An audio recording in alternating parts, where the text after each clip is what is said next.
السلام علیکم۔ آج 12 اکتوبر اور بدھ کا دن ہے۔ آپ دیکھ رہے ہیں اخبار 313۔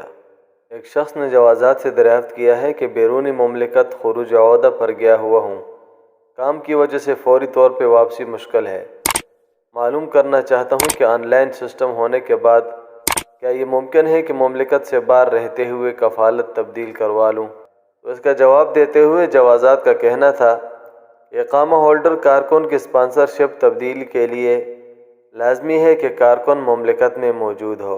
یہ خبر حرم مکی سے ہے کہ سعودی عرب میں حرمین شریفین کی انتظامیہ کے سربراہ ڈاکٹر شیخ عبدالرحمن السدیس نے کہا ہے کہ حرم مکی میں خطبات اور وعظ کی مجلسوں، مقدس و تاریخی مقامات اور اداروں کے ساتھ رابطے کے لیے اب 50 زبانوں میں ترجمے کی سہولت موجود ہے۔ انہوں نے بتایا کہ مسجد الحرام کے دالانوں میں زائرین کو 24 گھنٹے 50 بین الاقوامی زبانوں میں معلومات مہیا ہوگی۔ حرمین شریفین انتظامیہ کے ماتحت ترجمے اور زبانوں کے اداروں کے ڈائریکٹر جنرل احمد الجمیعی نے کہا ہے کہ ادارے کی ہر ممکن کوشش ہے کہ زائرین کو مسجد الحرام کے اندر اور باہر نیز استقبالیہ مراکز پر ان کی اپنی زبان میں رہنمائی مل سکے۔ نماز کے اوقات، زیارتوں، لیکچرز اور دینی و علمی اسباق کے اوقات کے بارے میں بھی آگاہی دی جائے گی۔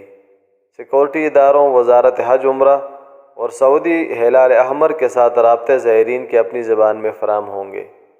عربی زبان نہ جاننے والوں کو مقدس و تاریخی مقامات کے بارے میں معتبر معلومات زائرین کی اپنی زبان میں مہیا ہوں گی اور یہ سہولت 24 گھنٹے مہیا کی جائے گی۔